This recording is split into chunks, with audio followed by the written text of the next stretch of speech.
Fala pessoal, tudo bem com vocês? Eu me chamo Vinícius Nasa, sou repórter esportivo, jornalista da Rádio Craque Neto e também trabalho como estagiário na Rede Record. E hoje eu vim aqui no Colégio Grille Magalhães para tirar algumas dúvidas dos nossos alunos. Então fica ligado como é que foi.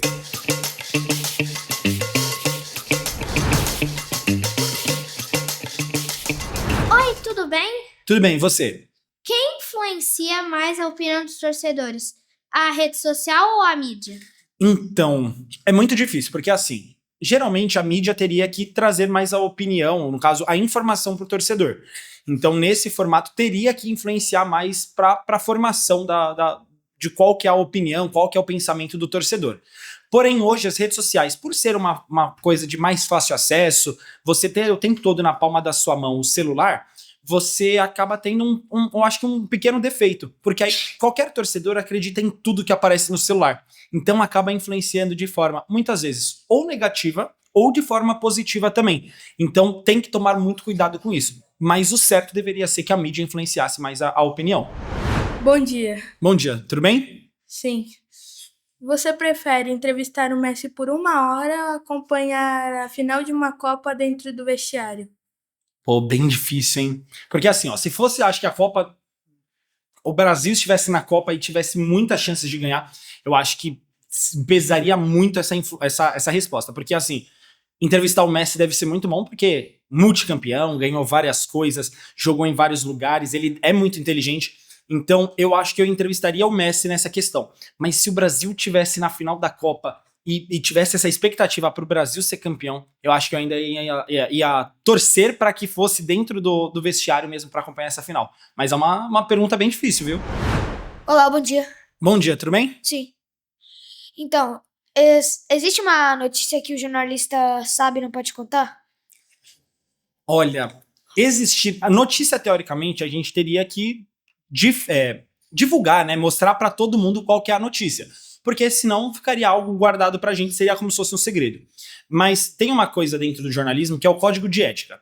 Se tem uma notícia que vou dar um exemplo, que um repórter ele pegou, ele estudou, só que a pessoa que passou pra ele a informação fala que ele não pode divulgar, é como se fosse uma informação confidencial, teoricamente não pode ser divulgado. Só que tem muitos jornalistas que ainda assim contam. Então, assim, tem notícia que não pode ser divulgada, muito por conta do código de ética, teoricamente, mas toda notícia tem que ser divulgada. Nem que não fale de onde é que veio a informação e que veio de uma informação confidencial.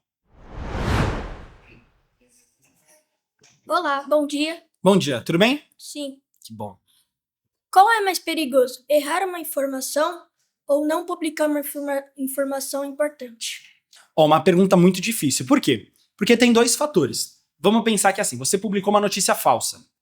Uma notícia, para ela ser realmente considerada notícia, tem que ser verdadeiro. Então, desde o começo, tudo tem que ser de verdade. Então, você não pode falar que A e B estão certos, sendo que A e B estão errados. Por outro lado, você não publicar uma notícia, por um lado, você pensar que outra pessoa pode dar, tudo bem. Só que se você omitir, se você esconder essa informação de outras pessoas, isso é errado, porque se você tem essa informação para você e você pode publicar e ela vai acrescentar no que você está falando, é importante que você publique. Então, as duas estão num nível muito perto. Não falar a verdade, porque aí você pode estar prejudicando a imagem de alguma pessoa, de alguma celebridade ou alguma coisa assim.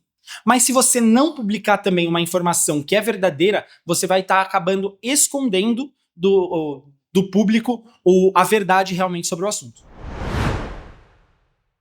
Bom dia. Bom dia, beleza? Sim. Aí sim. O futebol, ele tá mais interessante ou mais previsível? Olha, boa pergunta, porque assim, pra mim, e até mesmo pra vocês que não assistiram futebol antigo, de certa forma, cada vez mais ele tem que estar mais interessante. Ele tem que ser algo que vai evoluindo. Mas pela questão de, muitas vezes, o futebol ter a questão do VAR, ter a questão do árbitro de vídeo mesmo, ele acaba ficando muito previsível, porque você já sabe o que vai ser feito. Então, um jogador tá com um pouco da chuteira na frente, já sabe que ele vai estar no impedimento. Ou então aquele técnico, que nem o técnico do Corinthians, ele gosta muito de sair jogando com os jogadores todos atrás, sair tocando de pé em pé. Então, todo mundo já adivinha o que tá acontecendo, então fica muito previsível. Mas, por outro lado, também tá muito interessante, porque cada vez mais estão vindo jogadores novos, tá tendo novas promessas, mas, na minha percepção, ele tá muito previsível. Bom dia, NASA, tudo bem? Tudo bem, e você? Eu tô bem. Que bom. Qual é a pergunta que todo jornalista sonha em fazer, mas nunca consegue? Olha, essa pergunta é muito difícil, porque assim, eu acho que muitos jornalistas que já tiveram a oportunidade de perguntar muitas coisas que outros não conseguiram. Que nem, tem muito jornalista que nunca conseguiu entrevistar o Neymar, nunca conseguiu fazer uma pergunta pra ele. Tem outros que, num jogo, que nem eu já fui num jogo Corinthians e Santos fazer a cobertura. Eu já consegui pegar pelo menos uma resposta do Neymar. Porém, tem outros pontos, vou dar um exemplo. Eu acho que todo jornalista hoje gostaria de entrevistar um árbitro no fim do jogo. Imagina, o Daron foi lá e fez uma falta contra o time do coração. Beleza? Ele foi lá e fez uma falta contra o seu time. Só que aí o jornalista quer entender o porquê que ele marcou aquela falta. Então o jornalista gostaria de perguntar para o juiz, por que você marcou aquilo? Ou então por que você não marcou? Então eu acho que esse seria o principal ponto. Mas tem muitas outras perguntas, que nem eu gostaria muito de entrevistar o Messi, o Cristiano Ronaldo, Mbappé. Só que hoje eu não tenho essa acessibilidade, eu não tenho esse acesso a eles que eu gostaria de ter. Então provavelmente eu perguntaria para eles, como que é a sensação de ser o melhor do mundo? Como que é a sensação de jogar no Real Madrid, no PSG, no Barcelona? Acho que seria isso. Bom dia. Bom dia, tudo bem? Tudo? Se você pudesse entrevistar qualquer pessoa do esporte, do futebol, da história, quem você entrevistaria? Olha, eu acho que tem muitas pessoas assim que eu gostaria de entrevistar, mas tem uma que já faleceu, que não está mais aqui com a gente, e que eu acho que seria uma das minhas maiores realizações da vida, seria entrevistar o Pelé. Perguntar pra ele como que foi marcar os 1000 gols, perguntar pra ele como que foi quase marcar aquele gol, porque assim, tem um que não foi gol, que ficou marcado na história, que foi aquele do meio de campo, que a bola passa pelo lado da trave. Então, ver pra ele como que é a sensação de ter sido o maior jogador da história pra muitas pessoas e como ele se sente com isso. Oi, NASA, tudo bem? Tudo certo, moleque, você? Sim, tudo Aí bem. sim. Quem sofre mais pressão, o jogador ou o jornalista? Pô, pergunta difícil, hein? Porque assim, eu acho que são pressões diferentes. Porque assim, o jornalista, ele sofre muita pressão em certos momentos, porque ele tem que acertar aquela informação. Então, se ele fala alguma coisa errado, pode ser que ele acabe com a história, com a carreira de alguma pessoa, se não for desmentido. Mas, por outro lado, ele sofre muita pressão, por quê? Porque ele é a pessoa que está pressionando muitas vezes o jogador. O jogador, além de sofrer pressão do torcedor, que é o torcedor que é o tempo todo que ele faça gols, que ele defenda pênaltis, que ele vá bem, o jogador também sofre a pressão da mídia, então do próprio jornalista, da própria imprensa. Então, são pressões, eu acho que diferentes, mas que dentro do profissional acaba machucando muito. Por quê? Tem muito jogador que é xingado, que a família do jogador é xingada, muitas vezes porque ele não correspondeu ao que o torcedor estava esperando. E tem muito jornalista que é xingado porque ele sabe de uma informação, ele fala essa informação que é verdadeira, e o torcedor que acaba assistindo na internet ou então na televisão o que ele falou, vai lá e acaba pressionando ele, tipo, poxa, por que você falou isso? Poxa, por que você não escondeu essa informação? Então, os dois sofrem muita pressão, mas são pressões muito diferentes. Bom dia, tudo bem? E aí, garotão, tudo bem, e você? Eu também tô. Que bom. Se você pudesse mudar alguma coisa no futebol moderno, o que seria? Olha, eu ia mudar um pouco da regra do impedimento agora. Por quê? Porque hoje em dia, para um jogador estar impedido, só dele ter um fiozinho desamarrado, o cadarço dele estando desamarrado, estando na frente da linha do pé do zagueiro, ele já está impedido. Eu acho que isso não muda tanto na chegada do jogador até lá. Vou dar um exemplo. Esses dias teve um jogador que ele tava com o bico da chuteira na frente da perna do jogador adversário.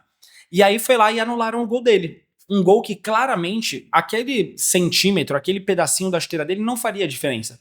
Então eu acho que tem que ser reanalisado. Obviamente, não é que nem, ele tava com metade da perna pra frente. Quando tá com a perna muito pra frente, é compreensível. Agora, se tá só com a sola do sapato, então tá com a chuteira um pouco à frente, a perna tá no lugar mais ou menos na mesma linha do defensor, eu acho que seria considerável legal. Então eu mudaria mais ou menos isso. E também aquela questão da enrolação de ficar falando com o árbitro. Todo mundo fica falando, hoje na regra não pode falar todo mundo com o árbitro.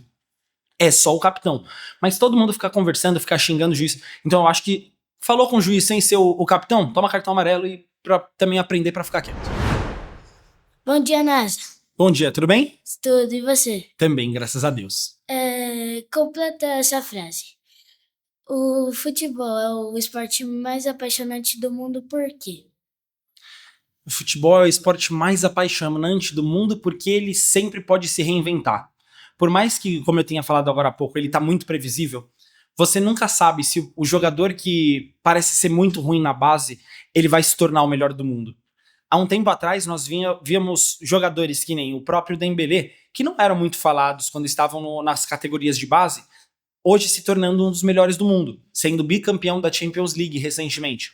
Então, o esporte do futebol tá se tornando continua se tornando tão apaixonante justamente por isso. E também pela paixão que o torcedor move o esporte. Se não fosse pelo torcedor, eu acho que o esporte já tinha morrido há muito tempo. Porque jogar por jogar, todo mundo joga. Mas se não tem aquele torcedor que é fanático, que vai ao estádio pra empurrar, pra apoiar o seu time, nunca seria o esporte tão apaixonante como é hoje em dia. Bom, pessoal, foi isso. Espero que vocês tenham gostado. Hoje, essas crianças aqui quiseram me pegar no pulo, viu? Vieram com perguntas difíceis, mas eu acho que deu até que pra contornar bem. Espero que vocês tenham gostado. Quero agradecer muito a Beth, a Tamires, a Tamara, o pessoal da produção que veio aqui pra ajudar com muito entusiasmo.